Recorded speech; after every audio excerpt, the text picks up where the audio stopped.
Hi, it's Steve. Today we'd like to show you how to change the heater kit on your dryer. It's a really easy repair. Let me show you how we do it.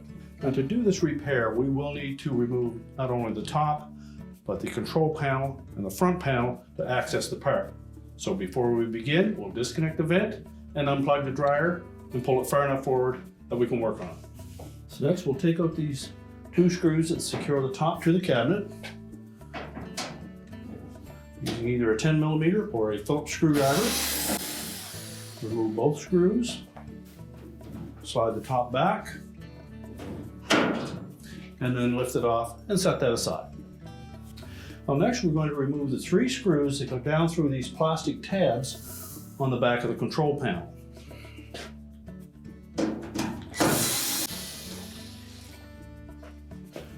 Now just lift up on the back of the control panel, tilt it forward. And if you can lift it far enough forward, we can pull the legs out of the openings in the top of the front panel. We'll expose wire harnesses that we need to disconnect. So release the locking tabs.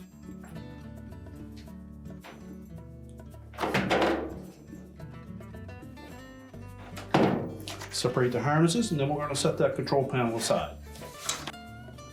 And next we'll open up the dryer door. And we're going to remove these 2 screws located just below the lint filter.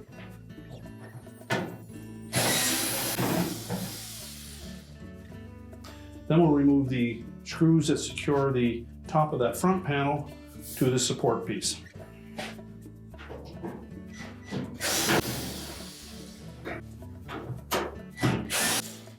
Be sure to support that front panel after we remove the screws. There are a couple of spring clips here that will hold it in place. We're just going to tilt that back enough. We can reach in behind and disconnect the harness to the door switch. Simply pull the harness away from the switch. We'll tilt that panel down and we'll lift it off of the base frame.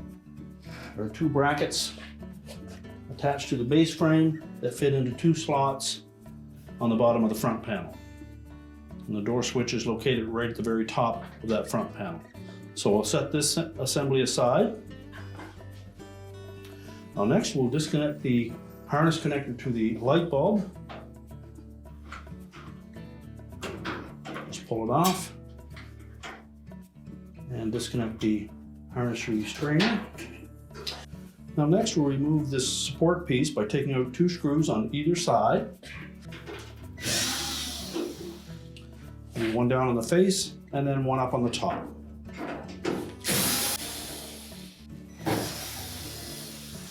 Now in some models there may be an additional screw that secures the housing for the control board to that support piece, so you'll need to remove that as well.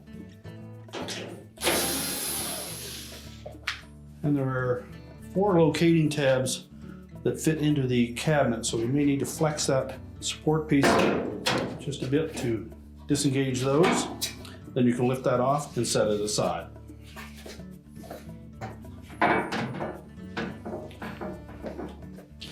Now next we'll release the harness from the harness restrainers that are attached to that bulkhead.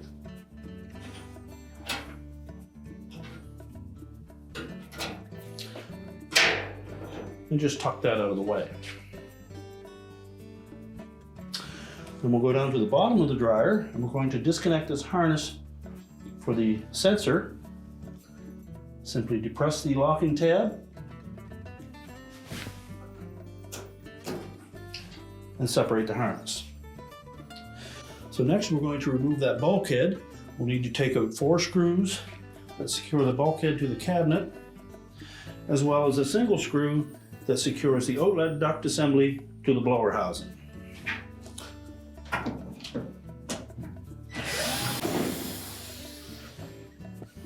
So we'll lift up on that bulkhead to disengage the tabs that secure it.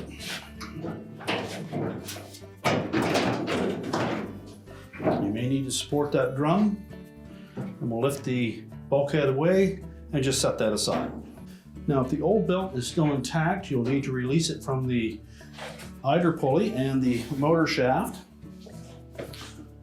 So we're going to reach in on the left-hand side till we locate that belt and the idler pulley, and also reach in from the right side.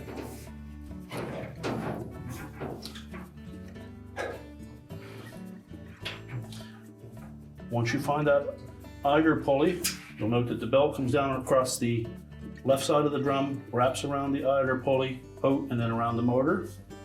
So we're going to push that idler pulley to the left, slide the belt off the back of the idler pulley and the motor pulley, slowly release the tension on that idler.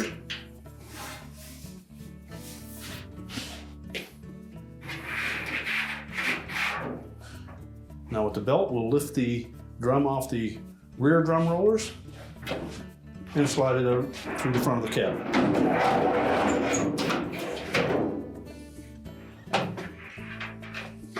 Now with the drum removed, we now have full access to the heater housing.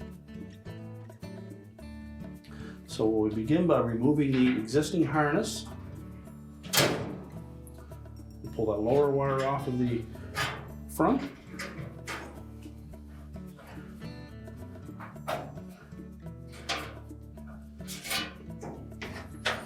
And just tuck those out of the way. Then we'll remove a single screw that secures that whole housing to the dryer.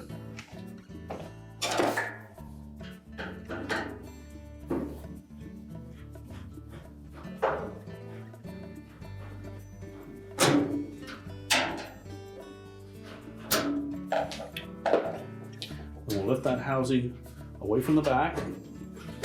Just tilt it up in the front and pull it out of the rear of the inlet duct.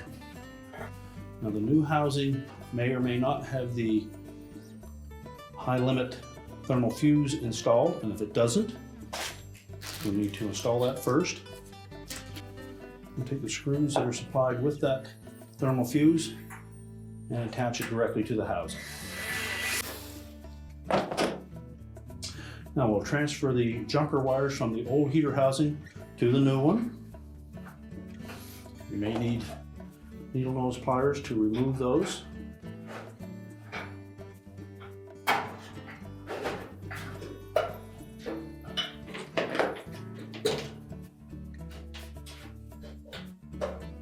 Make sure they fit on nice and snug. And if they're at all loose, use your pliers to tighten the terminals.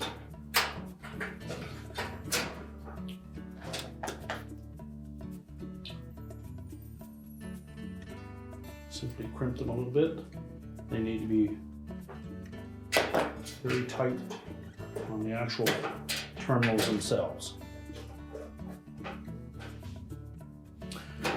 You can then discard the old heater housing.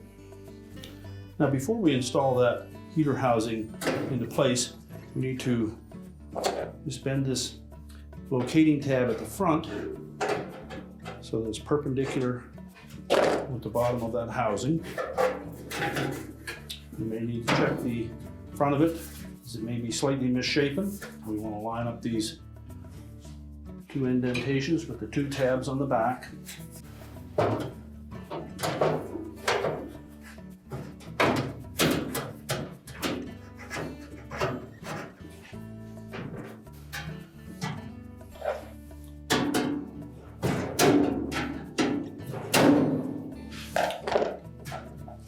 Make sure that tab engages on the bracket at the front. Reinstall the mounting screw.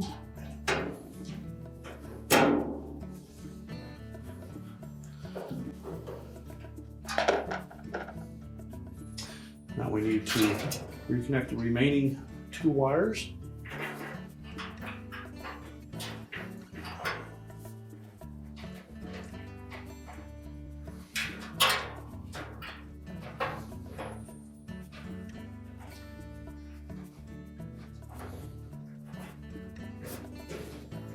And again, make sure that they fit on nice and snug. If they don't, just crimp them slightly. And if any of these terminals show any signs of arcing or corrosion, they will need to be replaced. And now we're ready to put the drum back in place. Because it's difficult to know where that belt wraps around the motor and idler pulley, we've removed the drum so that we can show you how that actually threads through those two pulleys. The belt will come around the drum, and on the left side, it will wrap around the top of the idler pulley, tuck in underneath around the motor pulley, and end up in that configuration. So we have the groove side of the belt against the drum and the motor pulley, and the flat side of the belt against the idler pulley. We'll drape the belt around the drum, keeping the groove side against the drum itself. We'll lift it through that opening, and then we'll set it on the rear drum rollers. Make sure it fits down snug on those rear drum rollers and is flush up against that rear bulkhead. Line up the belt with the center of the drum, just slightly back of the center. And then we're going to reach in through and reconnect that belt to the idler and the motor pulley. So locate the belt, make sure that there's no twists on it. And then from the right-hand side, we'll just place that belt on top of the idler pulley, and then we're going to roll it down underneath the right-hand side. At the same time, we're going to pull on that belt from below the idler pulley.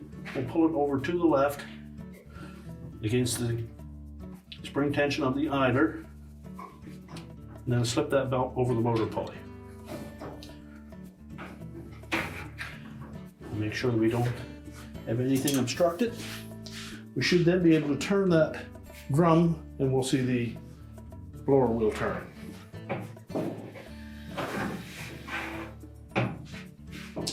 So now we're ready to put the front bulkhead back on. Now the bulkhead comes with these little T-slots or tabs that will fit into these slots that will hold it in place until we can attach the screws. But we do need to make sure that the front edge of that drum engages both of the drum rollers. So we need to lift up slightly on that drum.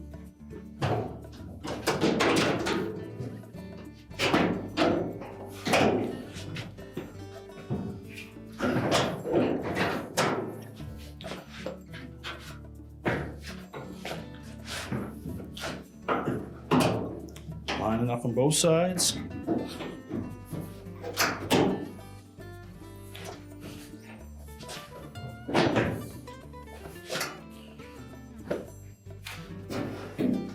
Just reach inside, make sure that the felt hasn't been jammed.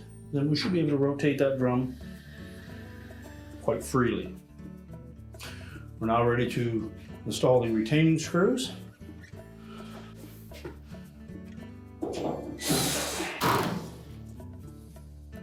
And remember the one down onto the blower housing.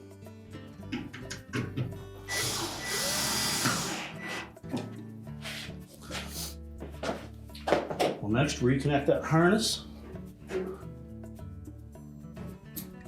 sure the locking tab engages. And now we're ready to put the cross support piece back in place. We'll take the wire harness, thread that through the harness restraints.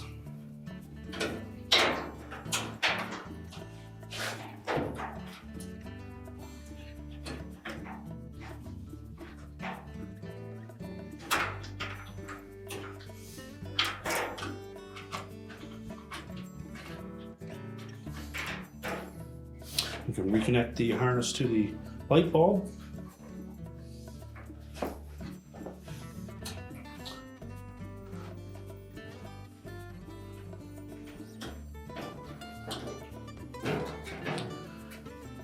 Now when installing that support piece, we want to make sure that we keep this tab in underneath the housing for the control board.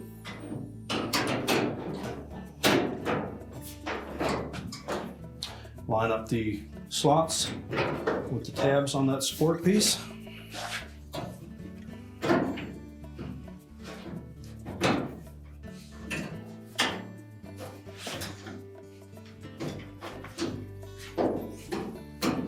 And then we'll secure it with the screws.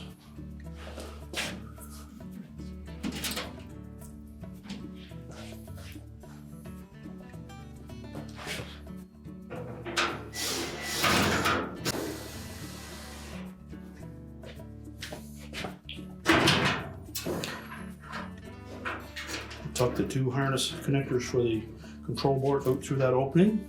And now we're ready to put the front panel on. We'll line up those hooks on the bottom of the base frame with the slots in the bottom of the front panel.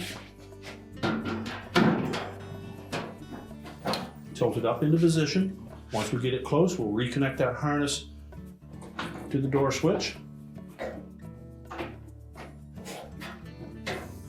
And then we can just press it into place, lining up the spring tabs, which may hold it there until we can attach it with the retaining screws.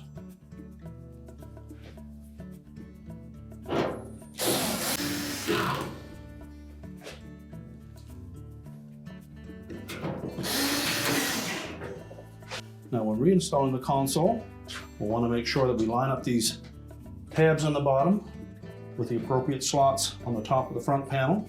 But also need to reconnect the wire harnesses first. Make sure the locking tabs engage.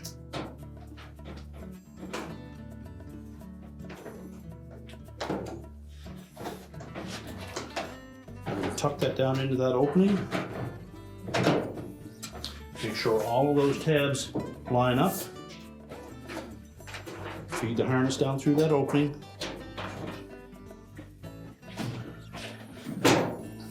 And tilt it back. We can then put the 3 retaining screws in across the top. Next, we'll open up that door and reinstall the 2 screws into the lint filter housing.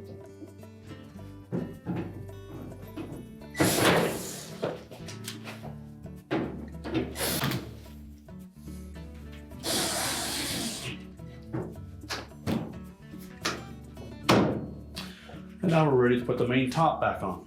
Now when installing the main top, we want to make sure that these 2 hooked portions on either side engage 2 shoulder screws that are just back of the console. So just set it back a ½ inch or so behind that control panel. Make sure it sits flush onto the cabinet. Bump it forward. Make sure they engage. And then we'll secure it with the 2 screws at the back. So with the top in place, we'll just install the 2 screws at the back.